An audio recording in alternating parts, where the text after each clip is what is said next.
Hello eighth class. हमने आपकी सामाजिक विज्ञान संसाधन एवं विकास सामाजिक विज्ञान में संसाधन एवं विकास जो भूगोल की पुस्तक है उसके चौथे पाठ कृषि को हमने यहाँ पर तक कि मिलेट के बारे में तक पढ़ा था। आज हम मक्का पढ़ेंगे।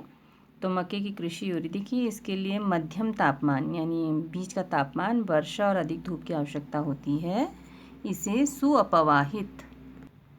सुअपवाहित यानी कि उसमें अच्छी तरह से जो है पानी चला जाए तो उपजाऊ मृदा की आवश्यकता होती है। मक्का उत्तर अमेरिका, ब्राज़ील, चीन, रूस, कनाडा, भारत और मेक्सिको में उगाई जाती है।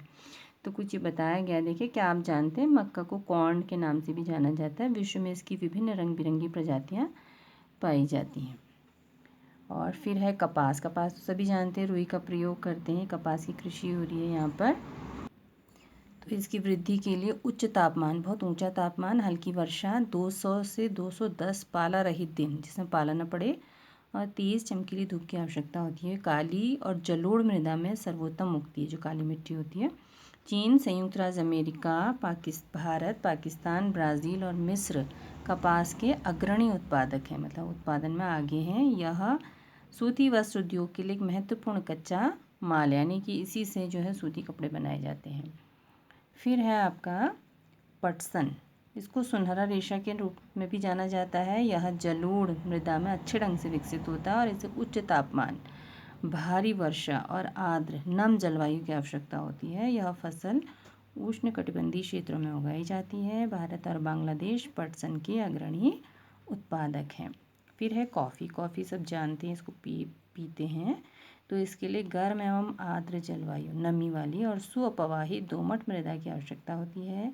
इस फसल की वृद्धि के लिए पर्वतीय ढाल अधिक उपयुक्त होती है, चाय के लिए होती है। तो ब्राज़ील जो है कॉफ़ी का अग्रणी उत्पादक है। इसके पश्चात कोलंबिया और भारत है। तो रोचक तथ्य, कॉफ़ी के पौधे की खोज किसने की? तो विभिन्न कहानियाँ प्रचलित हैं। लगभग 850 ईस्वी में काल्दी नाम का एक अरबवासी, अरब देश में रहने वाला, जो बकरी चराता था, उसने देखा कि उसकी बकरियां जो हैं वो किसी सदाहरित, हमेशा हरे रहने वाले पौधे की फलियों को चखकर उछल कूद और हरकतें करती रहती, जिससे वो परेशान रहता था। तो उसकी बकरियां उन्हें रोज़ खाती थी। और तो उसने भी उसको चखा और उसने बहुत ही आनंद का उसको अनुभव हुआ, और उसके बाद उसने अपनी खोज के विषय में संसार को बताया। चाय जो है वो बागान होते हैं, बड़े बड़े बागान होते हैं, उसमें उगने वाली एक पीने वाली फसल है। इसकी कोमल पत्तियों की वृद्धि के लिए ठंडी जलवायु और वर्ष भर समवितरित यानी समान रूप से जो बटी हुई हो, बहुत ज़्यादा वर्षा की आवश्यकता होती है। इसके लिए सुअपवाहित दोमट मृदा और मंद ढाल की, वह हल्के ढाल की आवश्यकता होती है। पत्तियों को चुनने के लिए अधिक संख्या में श्रमिकों की आवश्यकता होती है। अब है कृषि का विकास।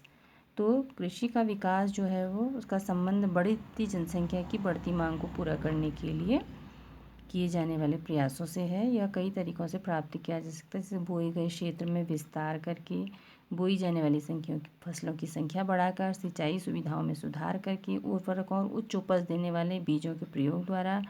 कृषि का मशीनीकरण भी कृषि के विकास का एक अन्य पहलू। से काम क्या होता है, जल्दी हो जाता है। कृषि के विकास का चरम लक्ष्य खाद्य सुरक्षा को बढ़ाना, यानी कि जो खाने वाली जो खाद्यान्न है वो हमारे लिए सही मात्रा में बने रहें। तो कृषि का विकास विश्व के विभिन्न भागों में विभिन्न गतियों से हुआ है। अधिक जनसंख्या वाले विकासशील देश अधिकतर गहन कृषि करते हैं, जहाँ छोटी जोतों पर छोटे खेत होते हैं। सामान्यतः जीविकोपार्जन के लिए, अपना जीवन चलाने के लिए फसलें उगाई जाती हैं। बड़ी जोतें जो होती हैं वाणिज्यिक कृषि के लिए, यानी व्यापार करने के लिए अधिक उपयुक्त होती हैं, जैसे संयुक्त राज्य अमेरिका, कनाडा और ऑस्ट्रेलिया में।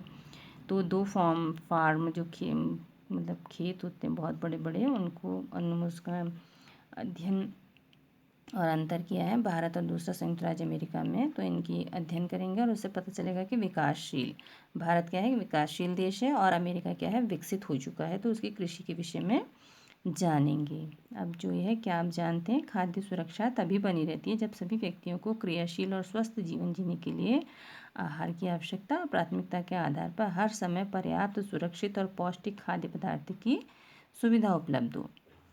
अब है भारत का एक फार्म है, ये उत्तर प्रदेश के गाजीपुर जिले में आदिलाबाद एक छोटा सा गांव है। मुन्ना लाल इस गांव का एक छोटा किसान है, जिसके पास लगभग 1.5 हेक्टेयर का एक फार्म है। उसका आवास मुख्य गांव में। वो अधिक उपज देने वाले बीजों को बाजार से वर्षों के एकांतर पर खरीदता है। उसकी भूमि उर्वर है, उपजाऊ है, और वह वर्ष में कम से कम 2 फसलें गेहूं और चावल और दालें उगाता है। किसान अपने मित्रों और बुजुर्गों के साथ सरकारी कृषि अधिकारियों से कृषि कार्यों के संबंध में सलाह लेता है। अपने खेत की जुताई के लिए भाड़े पर यानी किराए पर ट्रैक्टर लेता है।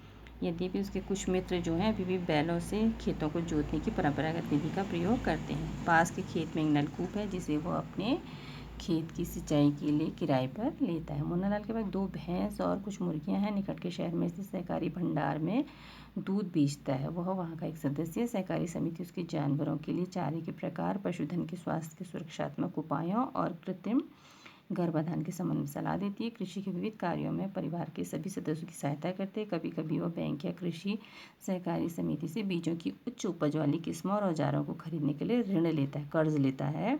वह अपने उत्पाद को निकट के शहर में स्थित मंडी में बेचता है। अधिकांश किसानों के पास भंडारण सुविधाओं, गोदाम सुविधा की कमी होती है, इसलिए वह बाजार के अनुकूल न होने पर भी अपने उत्पादों को बेचने के लिए विवश होते हैं। यानी दाम उनके अनुकूल नहीं होते हैं लेकिन फिर भी वो बेच देते हैं। तो हाल के वर्षों में सरकार ने भंडारण की सुविधाओं के विकास के लिए कुछ कदम उठाए हैं। अब संयुक्त राज्य अमेरिका का फार्म है। देखिए, एक फार्म का औसत आकार भारतीय फार्म की तुलना में बहुत बड़ा होता है और प्राथमिक फार्म का आकार 250 हेक्टेयर है और हमारे वहाँ क्या है 1.5 हेक्टेयर। किसान सामान्यतः फार्म में रहता है, वहीं अपनी देखभाल करता है। मक्का, सोयाबीन, गेहूँ, चुकंदर उगाई जाती हैं। संयुक्त राज्य अमेरिका के मध्य पश्चिम में स्थित आयोवा राज्य के किसान जो होरन के पास 300 हेक्टेयर भूमि है, वो अपने खेत में मक्का तभी उगाता है जब उससे पक्का यकीन हो, आश्वस्त हो कि मिट्टी और जल संसाधन जो हैं इस फसल की ज़रूरत को पूरा करेंगे। फसल को नुकसान पहुंचाने वाले पीड़कों यानी जो कीड़े लगते हैं उन पर नियंत्रण के लिए पर्याप्त उपाय किए जाते हैं। समय समय पर मिट्टी के नमूनों को परीक्षण के लिए प्रयोगशाला में लैब में भेजता है और उसमें पर्याप्त पोषक हैं या नहीं। ये परिणाम जो होरन को वैज्ञानिक उर्वरक कार्यक्रम की योजना बनाने में मदद करते हैं। उसका कंप्यूटर जो है उपग्रह से जुड़ा है जो उसे इसके खेत की यथार्थ सही तस्वीर देता है। यह रासायनिक उर्वरकों और कीटनाशकों का आवश्यकता अनुसार प्रयोग करने में उसकी मदद करता है। वह ट्रैक्टरों, बीज बोने की मशीनों, समतलक यानी कि मिट्टी को बराबर करते हैं, संयुक्त हार्वेस्टर और थ्रेशर का उपयोग कृषि संबंधी विविध कार्यों में करता है। अनाज स्वचालित अन्न भंडारण में संचित किए जाते हैं जो ऑटो होते हैं, अपने आप चलने वाले होते हैं, अथवा बाजार अभिकरणों में भेजे जाते हैं। संयुक्त राज्य अमेरिका के किसान एक व्यवसायी की तरह काम करता है, न कि एक खेतीहर किसान की तरह, यानी कि व्यापार के दृष्टिकोण से करता है और उसी तरह से अपने काम करता है। तो इस पाठ में देखिए प्रश्नों के साथ साथ एक वर्ग पहेली है जो कि हमने भरी भी है, तो हम इसे देख सकते हैं। देखिए, फसल जिसे सुअपवाहित उपजाऊ मृदा, मध्यम तापमान और तेज धूप की आवश्यकता होती है। तो नंबर 1 है, देखिए, फसल जिसे सुअपवाहित उपजाऊ मृदा, मध्यम तापमान और तेज धूप की आवश्यकता होती है। तो नंबर 1 पे ये है, क्या है, ये बाएं से दाएं है, तो ये है मेज़, MAIZE, मेज़ यानी मक्का, है ना। फिर है आपका बीजों की उच्च उपज वाली किस्मों और रासायनिक उर्वरकों, कीटनाशकों के उपयोग से उत्पादन बढ़ाना। तो नंबर 2 है ये, देखिए, ग्रीन रिवोल्यूशन, GREENREVO, ये बी है, OLUTION, ग्रीन रिवोल्यूशन।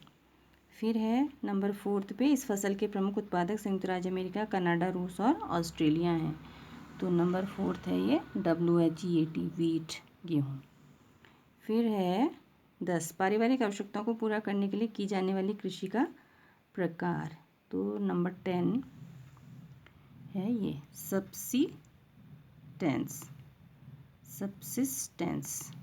सब्सिस्टेंस। फिर है 11, विक्रय हेतु पशुपालन। 13 नंबर, विक्रय हेतु पशुपालन, तो ये है live stock, LIVESTOCK, live stock. और उसके बाद है अंगूर की कृषि। नंबर 4, इसको कहते हैं विटिकल्चर, VITICULTURE। तो ये है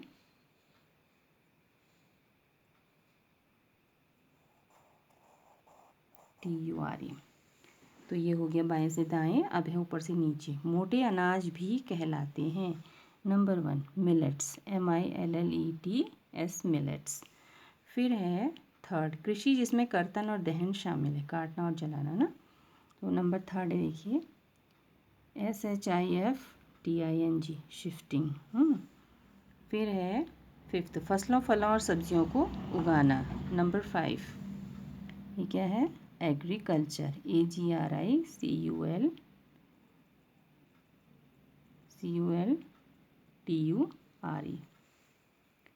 ये सी है ULTURE,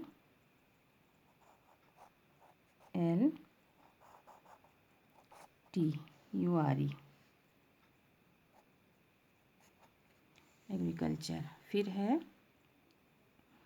जिसमें चाय, कॉफ़ी, गन्ना और रबड़ उगाए जाते हैं। 6th ये है plantation, PLANTATIONS, plantations.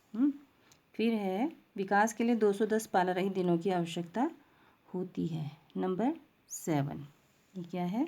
COTTON, cotton. फिर है फूलों का उगाना।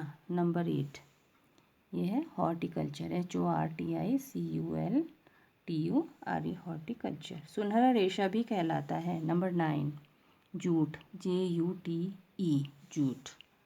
फिर है धान के नाम से भी जाना जाता है। नंबर 11